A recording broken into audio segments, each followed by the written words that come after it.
Hello বন্ধুরা, নীলিমার রান্নাঘরে তোমাদের সবাইকে স্বাগত। তো আজকে আমি বানিয়ে দেখাবো তোমাদেরকে মাটন দো পেঁয়াজা। আমি যে প্রসেসে বানাবো সেই প্রসেসে যদি তোমরা বানাও, এটা কিন্তু রেস্টুরেন্টের থেকেও দারুণ টেস্টি হবে। তো চলো ঝটপট রেসিপিটা স্টার্ট করি। আর ভিডিওটা যদি ভালো লেগে থাকে একটা লাইক করো, আর আমার চ্যানেলটিকে সাবস্ক্রাইব করে আমার পাশে থেকো। তো প্রথমে দেখো, এখানে আমি 800 গ্রামের মতো মাটন নিয়েছি। এরপর আমি মাটনটাকে ভালোভাবে ম্যারিনেট করে নেব। এর জন্য আমি এখানে 3টে মিডিয়াম সাইজের পেঁয়াজ আর তার সঙ্গে 8 থেকে 10টা কাঁচা লঙ্কা পেস্ট করে নিয়েছি। তো সেই পেস্টটা দিয়ে দিলাম।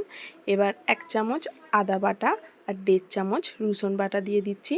তারপরে দিয়ে দিচ্ছি 1 চামচ নুন, 1 চামচের থেকে একটু কম হলুদের গুঁড়ো, হাফ চামচ দিয়ে দিচ্ছি জিরের গুঁড়ো, আর হাফ চামচ দিয়ে দিচ্ছি ধনের গুঁড়ো। এরপরে আমি এখানে কালারের জন্য দিয়ে দিচ্ছি কাশ্মীরি লাল লঙ্কার গুঁড়ো। এরপরে দিয়ে দিচ্ছি টক দই। টক দইটাকে তোমরা চাইলে ফেটিয়েও দিতে পারো, বাট আমি এইভাবে দিয়ে দিলাম। তারপর বড় চামচের 4 চামচের মতো সর্ষের তেল দিয়ে দিলাম। এবার সব কিছুকে আমি ভালো করে হাত দিয়ে মাখিয়ে 1 ঘন্টার জন্য রেখে দেব। তো 1 ঘন্টা পরে আমি ফিরে এসেছি। এরপর কড়ার মধ্যে কিছুটা পরিমাণ সর্ষের তেল দিয়ে দিয়েছি। আর আগে থেকেই আমি এখানে 4টে পেঁয়াজকে এইভাবে একটু কুচো কুচো করে কেটে রেখেছি। তো এটাকে আমি তেলের মধ্যে হালকা একটু নেড়েচেড়ে ভেজে তুলে নেব। তো হালকা ভাজা হয়ে গেছে, এবার এটাকে আমি তেল ঝারিয়ে ভালোভাবে তুলে নিচ্ছি। তারপর কড়ার মধ্যে যে তেল ছিল সেই তেলের মধ্যেই আমি তেজপাতা আর গোটা গরম মশলা ফোড়ন দিয়ে দিলাম। তোমরা চাইলে এখানে আরও তেল ইউজ করতে পারো, বাট আমি করলাম না, যেহেতু মাংসের চর্বি থেকে তেল বেরোবে সেই জন্য এখানে আর তেল ইউজ করলাম না। এবার এটাকে আমি খুব ভালোভাবে কষিয়ে নেব। তো গ্যাসের ফ্লেমটাকে আমি কিন্তু মিডিয়াম রেখেই কষাচ্ছি। এইভাবে আমি 5 থেকে 7 মিনিট কষিয়ে নেওয়ার পরে দুটো বড় সাইজের টমেটো পেস্ট করে রেখেছিলাম সেই পেস্টটা এর মধ্যে দিয়ে আবার কিছুটা নেড়েচেড়ে নিচ্ছি। তারপরে এটাকে চাপা দিয়ে আরও ভালো করে কষাতে থাকবো। যতক্ষণ না এর মধ্যে থেকে তেল ছাড়তে শুরু করবে ততক্ষণ কিন্তু এটা কষাতে হবে। তো এখন এর মধ্যে দেখতেই পাচ্ছ জল জল ভাব রয়েছে, তো এটা এখনও কষানো হয়নি।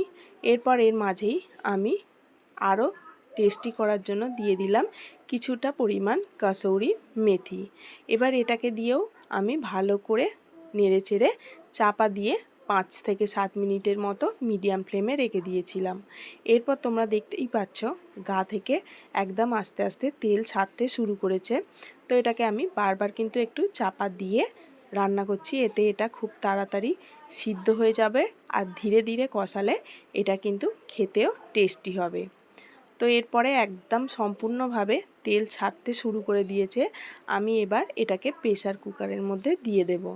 কুকারের মধ্যে আমি এটাকে দিয়ে 2 থেকে 3টে সিটি তুলে নেব। তো 2 থেকে 3টে সিটি তোলার পর আমি তোমাদেরকে খুলে দেখাচ্ছি।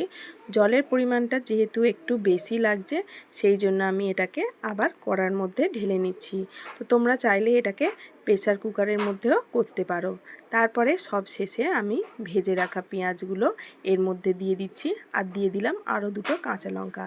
পেঁয়াজটা যদি আগে দিয়ে দেওয়া হয়ে যায় তাহলে পুরো পেঁয়াজটা কিন্তু ঘেঁটে যাবে, সেই জন্য আমি সব শেষে পেঁয়াজটাকে দিলাম। এবার এটাকে আমি ভালো করে আরও কিছুক্ষণ নাড়িয়ে চাড়িয়ে নেব। মাটনটা তো সিদ্ধ হয়েই গেছে, তোমরা দেখেই বুঝতে পারছো। এরপর এটাকে আমি আরও কিছুক্ষণ চাপা দিয়ে গ্যাসের ফ্লেম অফ করে রেখে দিয়েছিলাম। তারপর একটা বোলের মধ্যে তোমাদের সার্ভ করে দেখাচ্ছি। তো রেডি হয়ে গেছে কিন্তু মাটন দো পেঁয়াজা। রেসিপিটা কেমন লাগলো অবশ্যই কিন্তু কমেন্ট করে জানাবে। আজ এই পর্যন্তই।